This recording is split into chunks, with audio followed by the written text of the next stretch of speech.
খাবি? হুম, হ্যাঁ দেবো। আর একটু বসো, শেষ পর্যন্ত খাওয়াতে পারলাম। ভয় নেই, খাও।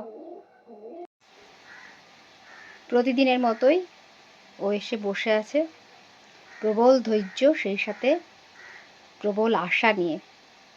আমি ওর আশাকে আশাহত করি না সহজে, পারতে করি না। তো আজকে আমরা নিরামিষ খাবো।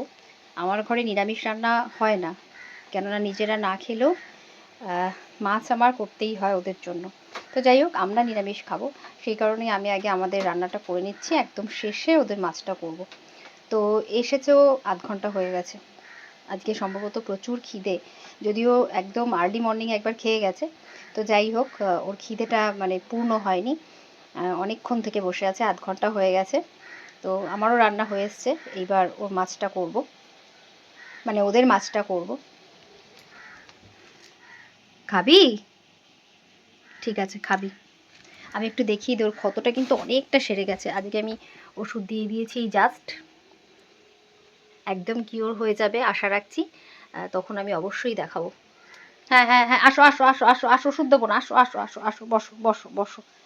ভয় পায়, ওষুধ দিলে তো জ্বালা করে, ওর জন্য ভয় পায়। আসো, বসো বাবু। ওরা বেশি কিছু চায় না। আমরা যে ভাত খাই, মানে এক মুঠোতে যতটুকু আসে আর কি, সেটুকু দিলেও ওরা খুশি। সেটুকুতেও সারাদিন ওদের পেটটা অন্তত ভরা থাকে, খিদের জ্বালাটা অন্তত হয় না, রাতে ঘুমটা অন্তত হয়।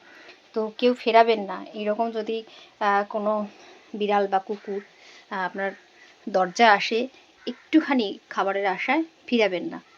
কত ভাত তো ফেলা যায়, কতই তো খাবার ফেলা যায়, একটু না হয় ওদের দিলেন। ভগবান আমাদের সবাইকে পুণ্য করার সুযোগ দিয়েছে, কিন্তু আমরা বুঝতে পারি না, আমরা চিনতে পারি না। খুব সহজেই পুণ্য কিন্তু অর্জন করা যায়। ভীষণই ভালো বিড়ালও, আমরা ওকে খুব ভালোবাসি। ভালোবাসার টানে ও যেখানেই থাক ঝড় ঝঞ্ঝা কাটিয়ে কিন্তু একবার হলেও দেখা দেয় আমাদের। দেবো, বসো, অনেকটা ক্ষত সেরে গেছে, বসো।